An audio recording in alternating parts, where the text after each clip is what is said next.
আজকের ভিডিওতে আমরা এমন একটি দেশের সৌন্দর্য এক্সপ্লোর করব যেখানকার মেয়েদের দেখলেই বুঝতে পারবেন কে বিবাহিত আর কে অবিবাহিত। কি শুনতে আশ্চর্য মনে হচ্ছে, তাই না? শুনতে অবিশ্বাস্য মনে হলেও আগে হ্যাঁ, এটাই সত্যি। ইউরোপ মহাদেশে অবস্থিত বহু বছরের প্রাচীন দেশ রোমানিয়া। দক্ষিণ পূর্ব ইউরোপের সবচেয়ে বড় দেশ এই রোমানিয়া, কিন্তু দেশটির জনসংখ্যা মাত্র 2 কোটির কাছাকাছি। পৃথিবীর সেরা ড্রাইভিং রোড রয়েছে এই রোমানিয়াতে। পৃথিবীর অন্যতম সেরা ড্রাইভিং রোড হিসেবে পরিচিত ট্রান্সফারগ্রাশন হাইওয়েটি রোমানিয়াতে অবস্থিত। এটি পৃথিবীর সেরা ইঞ্জিনিয়ারিং নিদর্শনগুলোর একটি বললেও ভুল হবে না।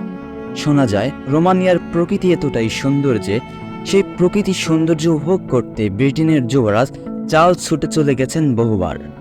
আগে হ্যাঁ, রোমানিয়ার নয়নাভিরাম প্রাকৃতিক সৌন্দর্য ও এখানকার মানুষের উদ্দামতার মুগ্ধ হবেন আপনিও।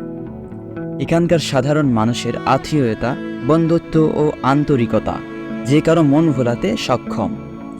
রোমানিয়ার বেশিরভাগ মানুষই রোমানিয়ান নামক নৃগোষ্ঠীর সদস্য। তবে দেশটিতে হাঙ্গেরিয়ান, জার্মান, রোমা, ইউক্রেনিয়ান জাতিগোষ্ঠীর মানুষও রয়েছে। দেশটির শহর অঞ্চলে বসবাস করা মানুষেরা সাধারণত পশ্চিমা ভাবধারার পোশাক পরে থাকেন, তবে গ্রাম অঞ্চলের দিকে বসবাস করা মানুষেরা নিজেদের ঐতিহ্যবাহী পোশাক পরতে বেশি ভালোবাসেন। রোমানিয়ার মেয়েদের চুল দেখে বলে দেওয়া যায় তিনি বিবাহিত নাকি অবিবাহিত। অবিবাহিত মেয়েরা চুল খোলা রাখতে পছন্দ করেন। সাধারণত চুল বেনি করে রাখতে তারা বেশি পছন্দ করেন, আর বিবাহিত নারীরা মারামা নামক এক ধরনের কাপড় দিয়ে চুল ঢেকে রাখেন। আপনি জানলে আরও বেশি অবাক হবেন, এই দেশের সরকার কালো জাদুর মতন ভয়ঙ্কর জাদুকে বৈধ করে দিয়েছেন। সেখানে ব্যাপক পরিমাণ কালো জাদুর প্রচলনও রয়েছে। রোমানিয়া পৃথিবীর সবচেয়ে বেশি ওয়াইন প্রস্তুতকারক দেশগুলোর একটি। এছাড়াও আঙুর, আপেল, সরিষা ও বিভিন্ন জাতের সবজি থেকে প্রস্তুতকৃত তেল ও বিভিন্ন ধরনের ফার্মাসিউটিক্যাল, কেমিক্যাল, লোহা ও ইস্পাত শিল্প, মেশিনারি শিল্প, বস্ত্র শিল্প এবং মোটর গাড়ি তৈরির কারখানা রোমানিয়া অর্থনীতিতে অত্যন্ত বেগবান করেছে। রোমানিয়ার জাতীয় মুদ্রাকে রোমানিয়ান লিউ বলা হয়ে থাকে, আর লিউ শব্দের অর্থ হচ্ছে সিংহ। তবে ইউরোপীয় ইউনিয়নের অন্য দেশগুলোর তুলনায় খানিকটা কম সচ্ছল রোমানিয়াদের জীবনযাপন। তবে রোমানিয়ার মানুষ খুবই পরিশ্রমী, এ কারণে দেশটি খুব দ্রুত উন্নতির পথে এগিয়ে যাচ্ছে।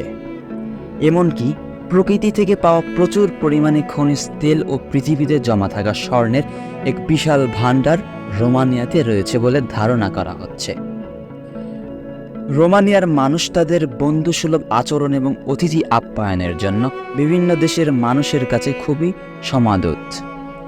বলা হয়ে থাকে যে বিদেশি পর্যটক যারা এদেশে বেড়াতে আসেন তাদের কেউ যদি স্থানীয় ভাষায় কথা বলেন তাহলে সেখানকার মানুষেরা খুবই খুশি হন এবং সেই পর্যটককে বিভিন্নভাবে আপ্যায়ন করে থাকেন। রোমানিয়ার মানুষ তাদের দেশের অতিথিদের বিভিন্ন খাবার দিয়ে আপ্যায়ন করতে ভালোবাসেন। তবে পুরো ভিডিওতে আপনাদের একটি বারও জানানো হয়নি তারা আসলে কোন ভাষায় কথা বলে। তারা কোন ভাষায় কথা বলে বলছি শুনুন। এই দেশের প্রায় 92% মানুষই রোমানিয়ান ভাষায় কথা বলে। আজ্ঞে হ্যাঁ, রোমানিয়ার সরকারি ভাষা হলো রোমানিয়ান। এই রোমানিয়ার উপর দিয়ে বয়ে গেছে ইউরোপের দ্বিতীয় দীর্ঘতম নদী দানিউব। এই নদীটি যেন দেশটি আরও বেশি সুন্দর করে তুলেছে। এমনকি আপনি জানলে আরও অবাক হবেন, রোমানিয়ার বহু প্রাচীনকাল থেকে মানুষ বসবাস করছে তার প্রমাণ মিলেছে। রোমানিয়ার পেস্তারা কুয়াসে নামের এক জায়গায় রয়েছে যেখানে মানব সভ্যতার সবচেয়ে পুরাতন জীবাশ্মের সন্ধান পাওয়া গিয়েছে। রোমানিয়ার রাজধানীর নাম বুখারেস্ট। বুখারেস্ট শহর রোমানিয়ার সংস্কৃতি, শিল্প ও অর্থনৈতিক কেন্দ্র বললেও ভুল হবে না। শহরটিতে যেমন আছে বড় বড় অট্টালিকা, তার সাথে রয়েছে আবার সবুজে ঘেরা গাছপালা। অর্থনৈতিকভাবে বুখারেস্ট রোমানিয়ার সবচেয়ে সমৃদ্ধ একটি শহর। এই শহরে অনেক বড় বড় সম্মেলনের সুবিধা, শিক্ষা প্রতিষ্ঠান, সংস্কৃতি স্থান, ঐতিহ্যবাহী শপিং মল এবং অবসর যাপন ও বিনোদন কেন্দ্র সহ রিসোর্ট রয়েছে অনেক। চলুন দেখে আসি এক নজরে এই সুন্দর শহরটি।